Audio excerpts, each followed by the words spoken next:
Sound. Good morning friends. मैं एके English Kartar coaching centre मखनिया कुआं पटना की तरफ से आपके लिए, जैसे अभी से पहले तक सेट चल रहा था एयरफोर्स नेवी का, इस दफ़ा सीजीएल सीएचएसएल का सेट लेकर के आया हूं, जो सीजीएल एमटीएस सीएचएसएल मतलब एसएससी का तीनों सेगमेंट को कवर कर लेगा।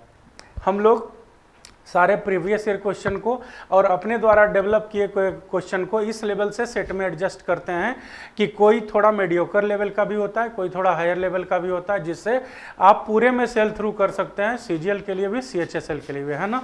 तो आइए इस सेट को कवर करते हैं, सॉल्व करते हैं, एक्सप्लेन करते हैं सारे क्वेश्चंस को।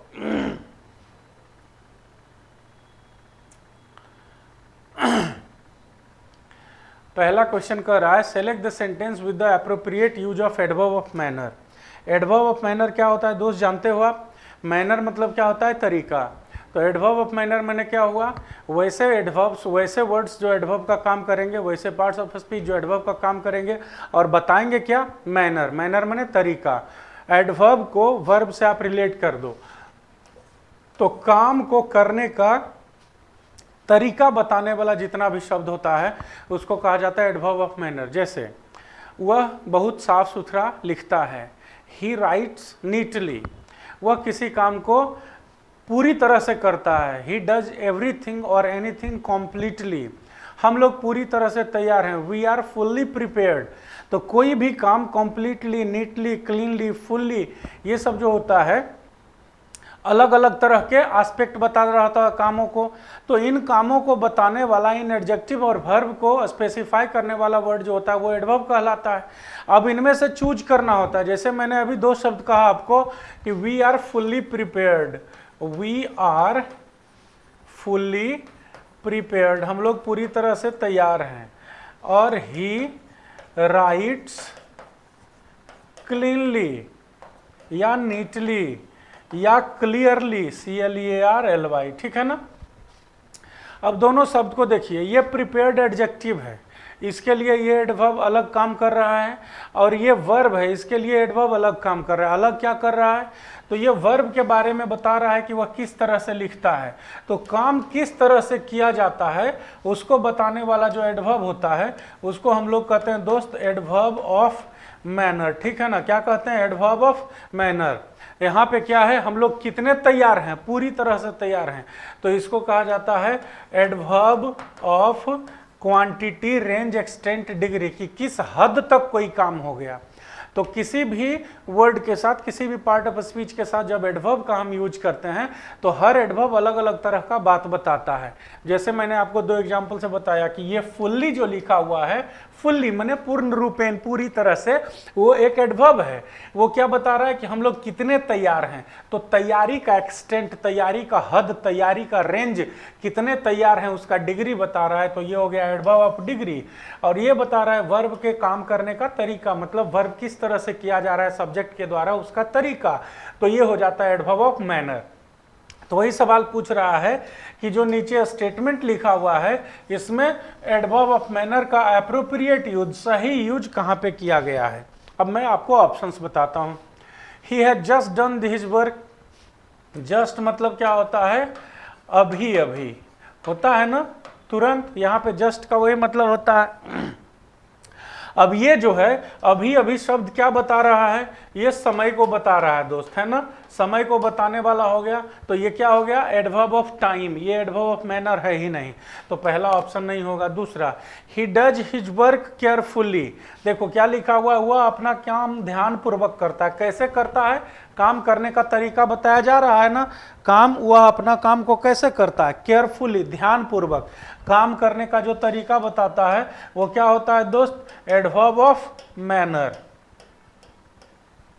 ठीक है ना। तो क्या हो गया यहाँ पे? केयरफुली एडवर्ब ऑफ मैनर आ गया। तो दूसरा का चांस है कि हो सकता है वो सही तरीके से स्टेटमेंट में लिखा हुआ है कि नहीं लिखा हुआ है, ये हम और भी अगले ऑप्शंस को देखने के बाद तय करेंगे। तीसरा, he has done his work on my table, ये ऑन माई टेबल मतलब मेरे टेबल पे, प्लेस को बता रहा है, तो ये हो जाएगा adverb of place. He done his work regularly, ये तो स्टेटमेंट यहाँ पे गलत लिखा हुआ है, डन के जगह डज रहता तो जाके कंसीडर कर सकते थे। और रेगुलरली मतलब भी होता है टाइम के हिसाब से कि प्रतिदिन करता है, तो इसको फ्रीक्वेंसी में यूज करते हैं। रेगुलरली, सेल्डम, नेवर, स्कार्सली, बेयरली, ये जो होता है वो एडवर्ब ऑफ फ्रीक्वेंसी में आ जाता है कि कितने समय के दौरान, किस टाइम पीरियड में कोई काम कितनी दफ़ा हो रहा है, कब होता है, कैसे कैसे होता है, कि कभी नहीं होता है, कि कभी कभी होता है, कि प्रतिदिन होता है, कि हर 2 घंटे में होता है, हर 4 घंटे में होता है। इस तरह से जो बात बताने वाला शब्द हो उसको कहते हैं एडवर्ब ऑफ फ्रीक्वेंसी। तो मैनर का दोस्त हमें एक ही ऑप्शन मिला, ऑप्शन नंबर 2। अब मैं आपको बता देता हूं कि एडवर्ब ऑफ मैनर, प्लेस और टाइम, इन तीनों का यूज वर्ब के बाद किया जाता है, और अगर ऑब्जेक्ट मिला हुआ रहे तो ऑब्जेक्ट के भी बाद किया जाता है। तो देखिए डज हो गया वर्ब, इसके बाद हो गया, और हिज वर्क, ये ऑब्जेक्ट का काम कर रहा है तो ये वर्क के बाद आया। तो adverb of time, adverb of place और एडवर्ब ऑफ मैनर का यूजेज का रूल है कि एडवर्ब ऑफ टाइम, प्लेस और मैनर का यूज वर्ब के बाद होना चाहिए, और कहीं वर्ब के साथ कोई ऑब्जेक्ट लिखा हुआ है तो ऑब्जेक्ट के भी बाद होना चाहिए। ठीक है ना, ऑप्शन नंबर 2 इसका सही आंसर हो जाएगा। अब क्वेश्चन नंबर 2 पे चलते हैं।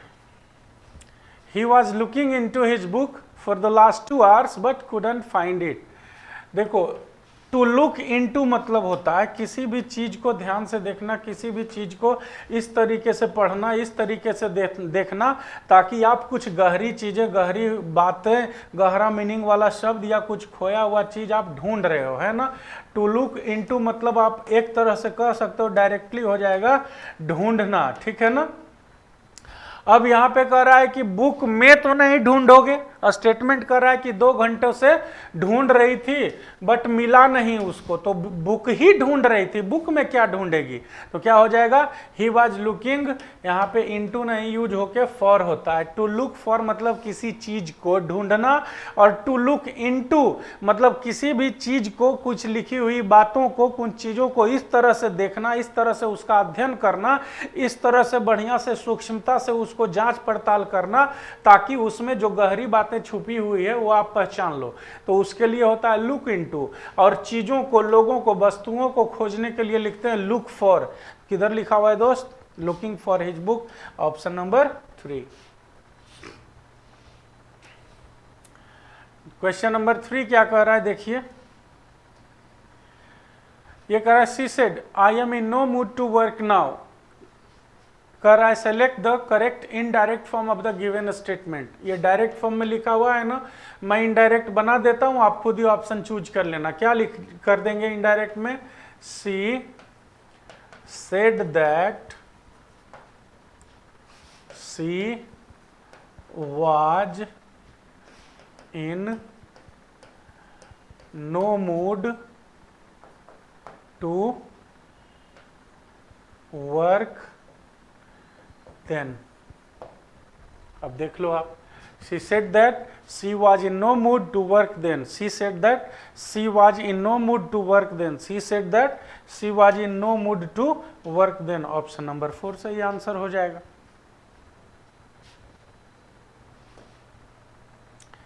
क्वेश्चन नंबर 4 क्या है, देखो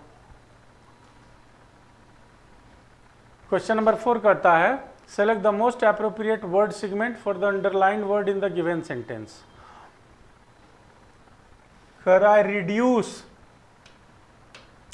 के लिए कौन सा वर्ड यूज किया जाएगा। Pintu has been advise to reduce smoking by his family doctor. Pintu को उसके फैमिली डॉक्टर ने कहा है कि ये जो आप फूंकने वाला धंधा लगातार जारी किए हुए हैं हैवी पैमाने पे, उसको थोड़ा घटाइए, स्मोकिंग को थोड़ा कम कीजिए। तो रिड्यूस मतलब क्या होता है दोस्त, रिड्यूस मतलब होता है कम करना, रिड्यूस मतलब होता है घटाना, ठीक है ना। अब घटाना का क्या हो जाएगा, लेस डाउन। लेस डाउन होता ही नहीं है word. Up down, up down एक साथ होता ही नहीं है, उल्टा कॉम्बिनेशन है, अप और डाउन दोनों एक साथ होगा नहीं। लोअर डाउन मतलब क्या होता है, कम करना, और वो भी कब, हाइट को, HEIGHT, हाइट को कम करना हो, ऊंचाई को कम करना हो तो क्या लिखते हैं, लोअर डाउन। और कट डाउन मतलब क्या होता है, कटौती करना किसी भी चीज में, कटौती करना। तो क्या है यहाँ पे सही आंसर क्या हो जाएगा, आप खुद ही बताइए। रिड्यूस स्मोकिंग मतलब क्या हुआ कि सिगरेट पीने का जो आदत है, स्मोकिंग का जो आदत है, उसमें कटौती कीजिए धीरे धीरे। एक दिन में 10 पीते हैं तो 5 कीजिए, 4 कीजिए, 2 कीजिए, फिर छोड़ दीजिए। क्या हो जाएगा सही ऑप्शन, सही आंसर हो जाएगा option number 4 to cut down.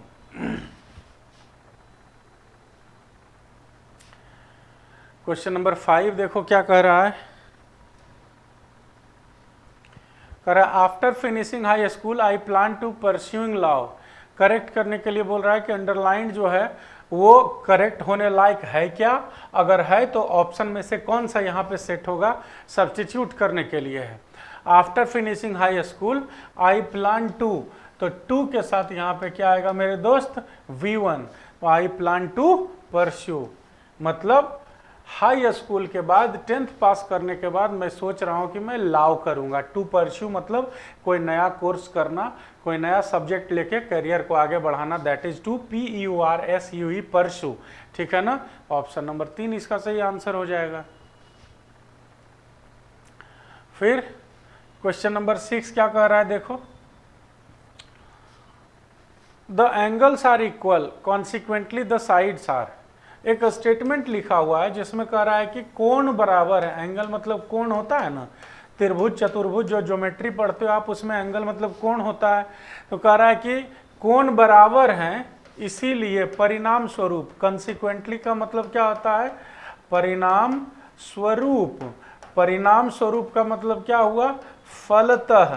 फलतः मतलब क्या होता है, as a result of, as a result of मतलब therefore, THEREFORE, therefore, so, hence और कंसिक्वेंटली, ये सब मीनिंग होता है कंसिक्वेंटली का। तो क्या होगा, एंगल्स बराबर हैं इसीलिए, इसके कारण, इसके चलते, फलस्वरूप, जिसके कारण से भुजाएं भी क्या होंगी, बराबर होंगी। ऑप्शन नंबर 1, एंगल्स बराबर हैं इसलिए भुजाएं भी बराबर होंगी। अगला क्या लिखा हुआ है देखिए, क्वेश्चन नंबर 7 कह रहा है दोस्त, रिबेलियन। रिबेलियन मतलब होता है विद्रोही, ठीक है ना, रिबेलियन मतलब होता है विद्रोही, है ना। विद्रोही मतलब क्या होता है, जो रिवोल्ट करने वाला हो, रिवोल्ट, विद्रोह करने वाला हो, जो आपकी बातों को नहीं मानता हो, जो कानून को नहीं मानता हो, जो समाज की बातों को नहीं मानता हो। जिस लेवल पे आप हैं, परिवार की बात को नहीं मानते हैं तो परिवार के लिए आप रिबेलियन हैं, समाज की बात को नहीं मानते हैं तो समाज के लिए रिबेलियन है, देश की बात नहीं मानते हैं तो देश के लिए रिबेलियन है। विद्रोही हैं आप, उल्टा सोच रखने वाले हैं। अब विद्रोही का उल्टा क्या होगा, विद्रोही का उल्टा होगा साथ चलने वाला, बातों को मानने वाला, फॉलो करने वाला, उसको क्या कहते हैं हम लोग, फॉलोअर। उसको हम लोग क्या कहते हैं, लॉयल। लॉयल मतलब क्या होता है, बातों को मानने वाला, जो आपका भरोसेमंद हो, जो आपके प्रति कृतज्ञ हो, जो लॉयल हो, जो बातों को मानता हो। तो देखो इधर लिखा हुआ है लॉयलिटी। अब आपको मैं बता दूं एक एक करके सबका वर्ड मीनिंग दोस्त। सेडिशन मतलब क्या होता है, सेडिशन मतलब होता है आग लगाना। आग लगाना मतलब ऐसा जलने वाला आग नहीं, सेडिशन माने भड़काना, भड़काऊ भाषण, भड़काऊ बात, ये होता है। सेडिशन मतलब होता है कि कहीं पे समाज में जाके, कहीं पे मीटिंग में जाके, कहीं पे कोई प्रोग्राम बुलाया गया है, भीड़ को बुलाया गया है, कोई ऐसा मीटिंग चल रहा है ना, और उसमें क्या है, रैली चल रहा है, रैली में कोई आदमी सेडिशन का चार्ज लगता है, जिसके ऊपर वो क्या किया हुआ होता है, वो भड़काऊ भाषण देता है। टू सेड्यूस माने लोगों को इस तरह से उकसाया जाता है, इस तरह से बरगलाया जाता है, इस तरह की बातें की जाती है कि लोग उसकी बातों में आके जनरली गलत काम कर बैठते हैं। तो सेडिशन का मतलब होता है भड़काना, आग लगाना मतलब वही कि ऐसा बात बोले कि आदमी जो है विद्रोह पे उतर जाए। तो सेडिशन का वो एंटोनिम नहीं, सिनोनिम की तरफ आ जाएगा एक तरह से। लॉयलिटी तो आंसर ही अपना हो गया। और अलॉटमेंट मतलब क्या होता है दोस्त, अलॉटमेंट मतलब होता है, अलॉट माने होता है देना, तो अलॉटमेंट मतलब होता है स्वीकृति, जिसका एक्सेप्टेंस हो गया, जिसको दे दिया गया, वो होता है अलॉटमेंट। और अपराइजिंग मतलब क्या होता है जानते हो, अपराइजिंग मतलब भी होता है विद्रोह, छोटे लेवल पे जो विद्रोह होता है, जो खिलाफत जिसको कहते हैं, खिलाफत है ना, खिलाफत, खिलाफत ये होता है अपराइजिंग। तो 7 का सही आंसर हो जाएगा ऑप्शन नंबर 3 लॉयलिटी। ठीक है ना। अगला कह रहा है antonym, antonym of what? Sink का। देखो सिंक माने क्या होता है दोस्त? सिंक माने होता है डूबना। सिंक मतलब क्या होता है? डूबना। डूबना का एंटोनिम ढूंढना है आपको। एक सेंटेंस दिया हुआ है और सेंटेंस में से वर्ड्स को निकाल के और ऑप्शन बना दिया गया है। ये एक सेंटेंस दिया हुआ है, इसी सेंटेंस में से वर्ड्स को निकाल के ऑप्शन बना दिया गया है और कहता है कि ये जो सिंक वर्ड लिखा हुआ है इसका आप एंटोनिम इसमें से ढूंढिए। तो सिंक मतलब होता है डूबना, इसका एंटोनिम उल्टा क्या होगा? तैरना, है ना।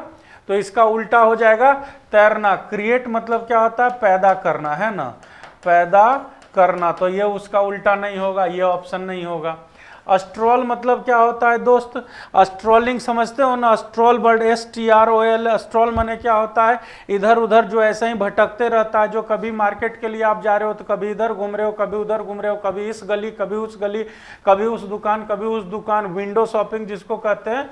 तो ऐसे ही नॉर्मली बिना एमलेसली जो भटक रहा है रास्ते पे उसको क्या कहते हैं? अस्ट्रोलिंग माने भटकना, है ना। इसको आप कह सकते हो वांडरिंग, WANDERING, वांडरिंग। ठीक है ना। और फ्लोट मतलब क्या होता है दोस्त? फ्लोट मतलब होता है तैरना, है ना। फ्लोटिंग पोजीशन उसको कहते हैं जब पानी में आप किसी चीज को डालते हो तो डूबता नहीं, पानी का सरफेस पे ऊपर में रह जाता है, दैट इज फ्लोटिंग पोजीशन, तैरना। और परेड मतलब जानते हैं, परेड करना, एक साथ जो लाइन में बहुत सारे एक सिस्टम में चल रहे होते हैं उसको परेड करना बोलते हैं। तो क्या हो जाएगा? सिंक मतलब डूबना और इसका एंटोनिम पूछ रहा है तो एंटोनिम क्या हो जाएगा? फ्लोट माने तैरना।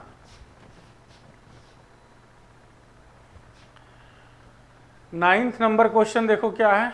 ऑल आइज, 2 वर्ड्स यूज किए जाते हैं, कह रहा है इसका मीनिंग निकालो। ऑल आइज और ऑल ईयर्स, ठीक है ना। ये दोनों वर्ड फ्रेज के रूप में बहुत ज़्यादा, इडियम्स के रूप में बहुत ज़्यादा यूज में आते हैं।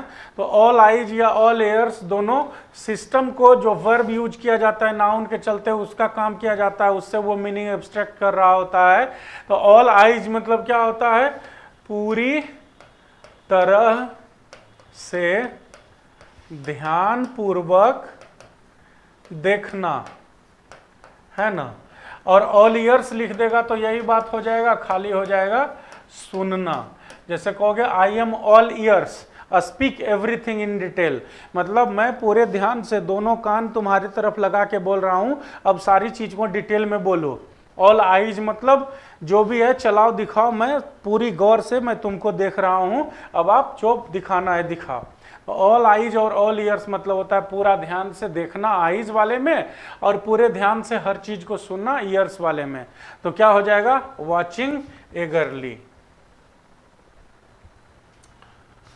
क्वेश्चन नंबर 10 क्या कहता है देखो। कंफ्यूजन, कंफ्यूजन मतलब क्या होता है दोस्त? आप जानते हो, सिनोनिम पूछ रहा है इसका। तो कंफ्यूज करना मतलब क्या होता है? मतलब डायलेमा में रहना, मतलब क्या होता है? ये डिसाइड नहीं कर पाना कि क्या सही है क्या गलत है, क्या ऊंच है क्या नीच है ना। अब देखो वर्ड्स जो जो आ रहे हैं उसका मतलब सुनो।